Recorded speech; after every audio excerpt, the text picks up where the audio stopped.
It's really come to something when, having spent a lifetime myself fighting against NATO and American wars, it's the Americans that are trying to stop the war, and Piers Morgan, Boris Johnson and Keir Starmer who are trying to keep it going. I don't want to keep it going. You've got a lot of Ukrainian, I don't want to keep it going. You've got a lot of Ukrainian blood on your hands. You have lied about this war from the beginning. Actually, Vladimir... You have lied about the origin of this war, about the duration of this war, about the course of this war, and now, having caused you and your war party the death of 1 million Ukrainians while claiming to love Ukrainians, you're now calling for British lives to be lost. What a load of absolute bullshit. That constitutes close to a war crime. You're going to regret it when very soon Zelensky is sitting in a beachfront villa somewhere counting his ill-gotten gains, and all the secrets of the rampant corruption between the Democrats and the Zelensky regime begin to tumble out of the cupboard. This war did not begin 3 years ago. You very well know that it began in 2014. You very well know that it began with a coup against the elected president of Ukraine, backed by Victoria Nuland and the administration at that time, and supported by you. You very well know that the criminalization of the Russian language, which followed hard on the heels of that coup, was the proximate reason for an uprising in the east of the country amongst Russian-speaking, ethnically Russian people.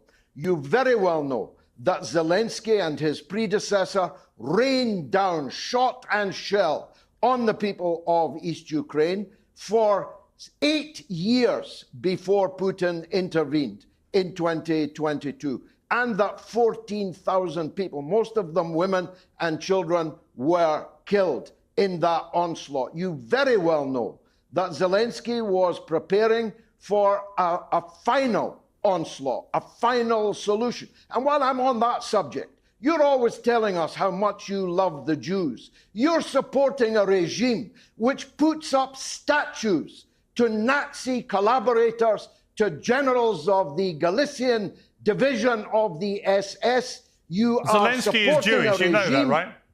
You know Zelensky's Jewish, right? Do you? But that's like saying there's no racism in America because Obama... So you're calling the Jewish leader of Ukraine a Nazi. Is that your position? That's like saying there's no racism in America because Obama was briefly the president of the country.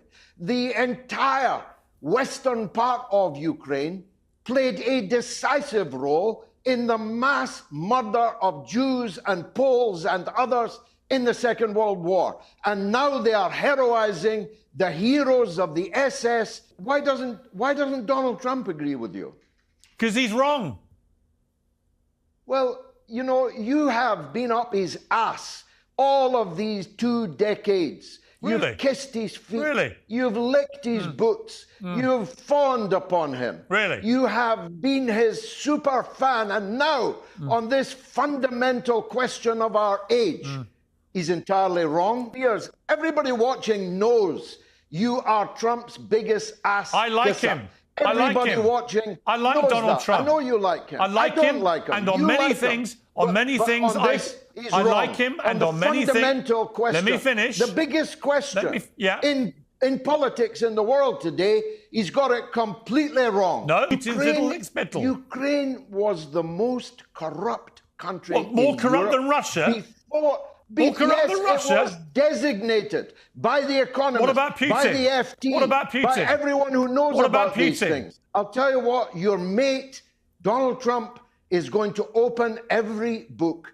every drawer, every filing cabinet, and you're going to be embarrassed.